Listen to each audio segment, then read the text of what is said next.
సాయిరామ్ అండి. గరుడ పురాణము 15వ రోజు పారాయణము. అనంతరం ఈ క్రింది బీజాక్షర సహిత మంత్రాలతో ఇంద్రాది దిక్పాలకులకు నమస్కారం చేయాలి. ప్రతి మంత్రానికి ముందు ఓంకారాన్ని ఉచ్చరించాలి. ఓం లం ఇంద్రాయ సురాధిపతే నమః. ఓం రం ఆగ్నయే తేజోధిపతయే నమః. ఓం యమాయ ధర్మాధిపతే నమః. ఓం క్షం నైరుతాయ రక్షోధిపతే నమః. ఓం వం వరుణాయ జలాధిపతే నమః. ఓం యోం వాయవే ప్రాణాధిపతయే నమః. ఓం ధాం ధనదాయ ధనాధిపతయే నమః. ఓం హాం ఈశానాయ విద్యాధిపతయే నమః. తరువాత దిక్పాలుర క్రమంలోనే వారి ఆయుధాలను కూడా ఈ క్రింది పద్ధతిలో జపించాలి. ఓం వజ్రాయ నమః. ఓం శక్త్యై నమః. ఓం దండాయ నమః. ఓం ఖడ్గాయ నమః. ఓం పాశాయ నమః. ఓం ధ్వజాయ నమః. ఓం గదాయై నమః. ఓం త్రిశూలాయ నమః. పిమ్మట అనంతునికి బ్రహ్మదేవునికి ఈ మంత్రాలతో ప్రణామం చేయాలి. ఓం లం అనంతాయ పాతాళాధిపతయే నమః.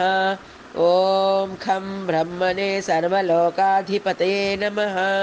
అనంతరం సాధకుడు వాసుదేవ భగవానునికి నమస్కరించడానికి ద్వాదశాక్షర మంత్రాన్ని ప్రయోగించాలి. దానితో బాటే 12 అక్షరాల బీజయుక్త శబ్దాలను, దశాక్షర మంత్రంలోని 10 అక్షరాల బీజయుక్త శబ్దాలను జపించాలి. ఇలా ఓం నమో భగవతే వాసుదేవాయ నమః. ఓం ఓం నమః. ఓం నం నమః. ఓం ఓం నమః. ఓం ఓం భం నమః. ఓం గం నమః. ఓం వం నమః. ఓం తేం నమః. ఓం వం నమః. ఓం సుం నమః. ఓం దేం నమః. ఓం వాం నమః. ఓం యం నమః. ఓం ఓం నమః. ఓం నం నమః. ఓం ఓం నమః. ఓం నాం నమః. ఓం రాం నమః. ఓం యం నమః. ఓం నాం నమః. ఓం యం నమః. ద్వాదశాక్షర మంత్రం. ఓం నమో భగవతే వాసుదేవాయ. దశాక్షర మంత్రం. ఓం నమో నారాయణాయ నమః. అష్టాక్షర మంత్రం. ఓం పురుషోత్తమాయ నమః. ఈ 3 మంత్రాలను వీలైనంతగా జపించి ఈ క్రింది మంత్రంతో పుండరీకాక్ష భగవానునికి నమస్కారం చేయాలి. నమస్తే పుండరీకాక్ష, నమస్తే విశ్వభావన, సుబ్రహ్మణ్య నమస్తేస్తు మహాపురుష పూర్వచ. ఈ విధంగా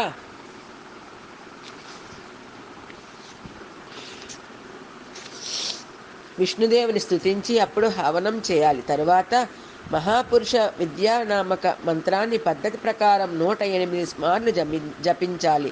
తదనంతరం జితంతే నతో మొదలగు మహాపురుష విద్యాస్తోత్రాన్ని జప ఆర్ఘ్యముల తరువాత పఠించి నారాయణునికి పలుమార్లు ప్రణామం చేయాలి. తరువాత అగ్నిదేవుని స్థాపించి పూజించి హవనం చేయాలి. విష్ణుదేవునికి, అచ్యుతాది అంగిక దేవతలకి బీజాక్షర యుక్త మంత్రాలతో ఆహుతులివ్వాలి. మనస్సులోనే సాంగోపాంగంగా బ్రహ్మదేవుని, ఇతర దేవతలను పూజించుకొని వారందరినీ మండలంలో స్థాపించాలి. అప్పుడు వాసుదేవ మంత్రంతో 108 ఆహుతులివ్వాలి. తరువాత సంకర్షణాది 6 అంగదేవతలకు 3 ఆహుతులను, దిక్పాలకులకు ఒక్కొక్క ఆహుతిని ప్రదానం చేయాలి. హవనం పూర్తయినాక ఏకాగ్ర చిత్తంతో పూర్ణాహుతినివ్వాలి. తరువాత మన మనోవాక్కాయ కర్మలకు అతీతుడైన పరమాత్మతో సాధకుడు ఆత్మను లీనం చేస్తున్నట్లుగా భావించుకొని దేవతలందరికీ ఈ మంత్రం ద్వారా వీడ్కోలు చెప్పాలి. గచ్చ గచ్చ పరం స్థానం యత్ర దేవో నిరంజనః గచ్చంతు దేవతాః సర్వాః స్వస్థావస్థితహేతవే. దేవతలారా, సుదర్శన, శ్రీహరి, అచ్యుత, త్రివిక్రమ, చతుర్భుజ, వాసుదేవ, ప్రద్యుమ్న, సంకర్షణ, పురుష, ఈ దేవ సమూహాన్నే నవవ్యూహమంటారు. పరమాత్మను కలుపుకుంటే దశాత్మకమవుతుంది. అలా కాకుండా అనిరుద్ధుని, అనంతుని కలుపుకుంటే ఇదే ఏకాదశ వ్యూహమవుతుంది. నవవ్యూహానికి పరమతత్వాన్ని, అనిరుద్ధుని, అనంతుని కలుపుకుంటే అది ద్వాదశాత్మక వ్యూహంగా చెప్పబడుతుంది. చక్రాంకిత మంత్రాలను చదివి వాటిని అనగా చక్రరూపాలను ఈ విధంగా బీజాక్షరాలతో పూజించాలి. ఓం చక్రాయ స్వాహ, ఓం విచక్రాయ స్వాహ, ఓం సుచక్రాయ స్వాహ, ఓం మహాచక్రాయ స్వాహ, ఓం అసురాంతకృత్ హుం ఫట్, ఓం హోం సహస్ర హుం ఫట్. గృహాన్ని సంరక్షించే పై మంత్రాలతో చేసే పూజకు ద్వారకా చక్ర పూజ అని పేరు. ఇది సర్వమంగళదాయిని. సాయిరామండి.